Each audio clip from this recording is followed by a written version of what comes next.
Aloha! My name is Miss Yoshida. I will be your guide for our tour of the West. As you can probably tell from my greeting, I was born and raised in Hawaii. Aloha means hello and goodbye in the Hawaiian language. I am a college student here on the mainland.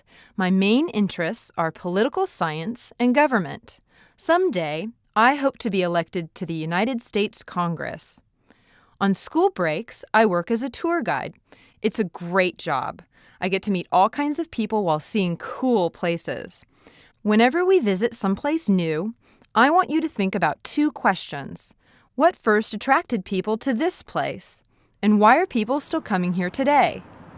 For most of our tour, we will travel in vans, but we will also fly in airplanes to 2 stops. Do you hear that honk? That means it's time for us to hit the road.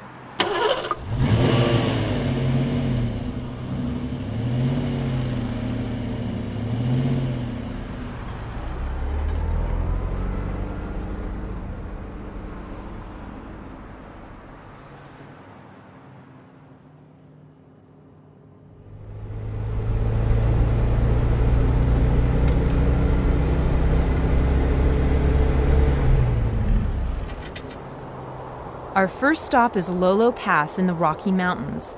A pass is a route across mountains. In 1805, a group of 35 very hungry Americans crossed this pass. The Americans were part of an expedition led by Meriwether Lewis and William Clark.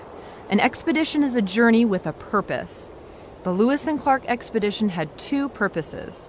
The first was to find an all-water route from the Mississippi River to the Pacific Ocean. The travelers failed because such a route does not exist. Their second purpose was to explore the lands west of the Mississippi. This Lewis and Clark did very well. Their maps and journals gave Americans their first good look at the region we now call the West. When Lewis and Clark reached Lolo Pass, they were almost out of food. All they had left was a soup mix that everybody hated. The men survived by eating candles, bear oil, and 2 of their horses. Today, people come to this part of Montana to hike and fish. Some come to follow the Lewis and Clark Trail to the Pacific. Lucky for them, they don't have to eat candles or that awful soup to survive.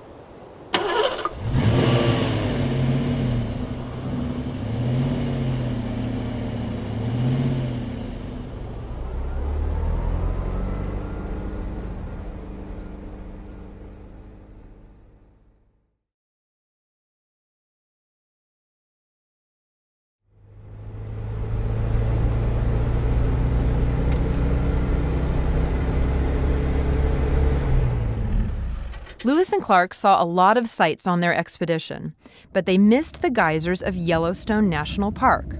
A geyser is a hot spring that shoots boiling water and steam into the air. There are about 10,000 hot springs and geysers in Yellowstone. Geysers are nature's tea kettles. Water is heated deep inside the earth. When the water gets hot enough, it hisses and boils just like a tea kettle on a stove. What happens when this boiling water reaches Earth's surface? It shoots into the air. A geyser named Old Faithful erupts in a cloud of steam every 35 to 120 minutes. You are lucky. There she blows right now.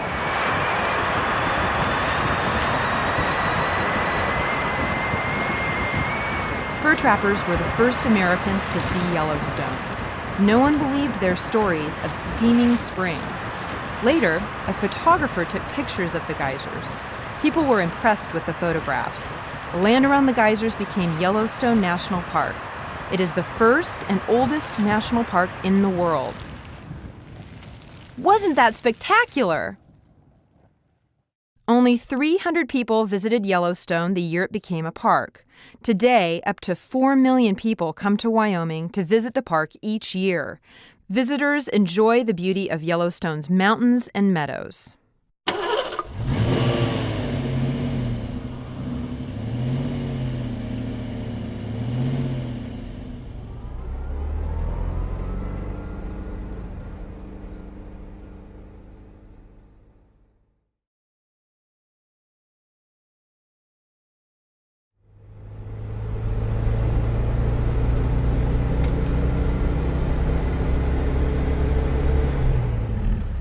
Welcome to historic Leadville, Colorado. We are looking at the entrance to an old mine. Leadville is located in the Rocky Mountains. At 10,430 feet, it is our country's highest city. In the past, it was also the West's wildest and richest silver mining town. Miners first came to this area looking for gold. They found some, but it was hard to separate gold from the local sand. Then, in 1878, a mineral expert took a closer look at that pesky sand. Guess what he found? The sand was rich in both lead and silver. The discovery of silver brought good times to Leadville. The city grew rapidly as miners flocked to the area. Then, in 1893, the silver boom ended. For a time, it looked like Leadville would become an empty ghost town. But Leadville was lucky. Other valuable minerals were found in this area. One is molybdenum. This metal is used in the production of high-strength steel. The town survived. Today, Leadville is a tourist center. Some people come to learn about the history of this rich mining area. Others come to ski in winter or fish and hike in summer.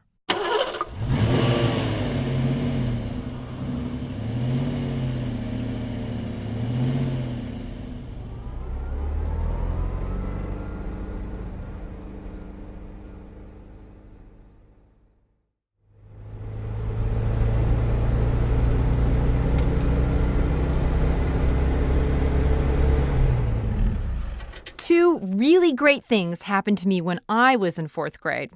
First, I was elected to my school's student council. That's how I got interested in government. Second, my family visited Disneyland. The park seemed magical to me. At closing time, my parents had to drag me away. Hey, there's Mickey! Disneyland is in Southern California. It is part of a giant entertainment industry. This industry began by making movies. America's first movies were made in the Northeast. But movie makers needed sunny days to film outdoors. The Northeast is often cloudy and rainy. A few movie makers found the sunshine they needed in Southern California. Others soon followed. The movie industry soon attracted a man named Walt Disney. Disney arrived in Southern California in 1923 with one big goal. He wanted to make people happy. And he did. Disney's cartoons delighted kids of all ages. So did his movies, television shows, and the Magic Kingdom of Disneyland. Disneyland opened in 1955. It was a huge success. This year, as many as 14 million people will visit the park. Do you know why? It still makes people happy.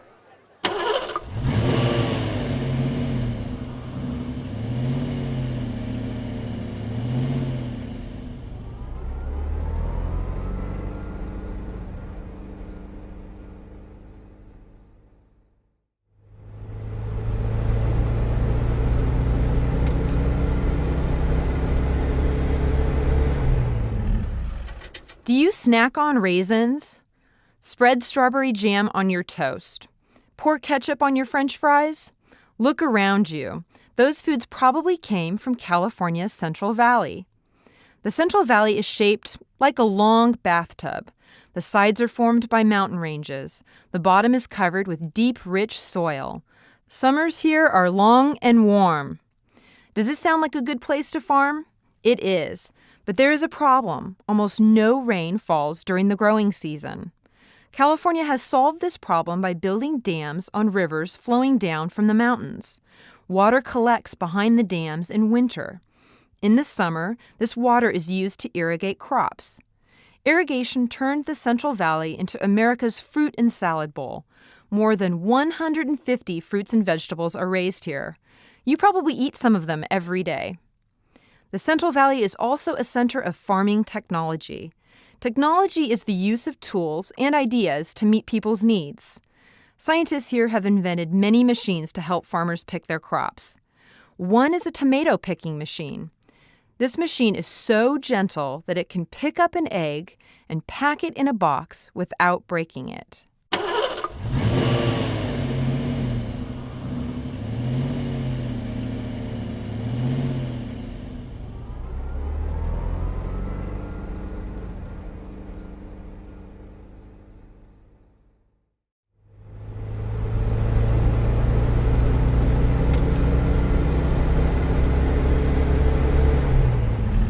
We have reached the Columbia River Gorge National Scenic Area.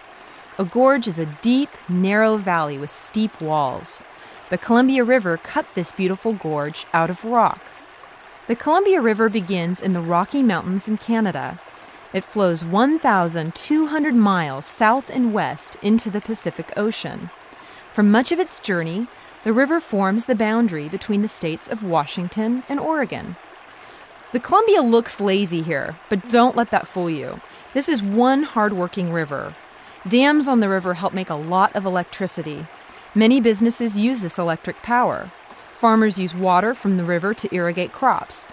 Columbia River waters irrigate more than 8 million acres of land. Both farmers and business people use the river for transportation. Many goods travel on the Columbia to shipping centers. It is the second most traveled river in the country. Only the Mississippi River carries more goods. Putting the river to work has been good for people. Both Oregon and Washington are growing rapidly. But it has been bad for fish, especially salmon.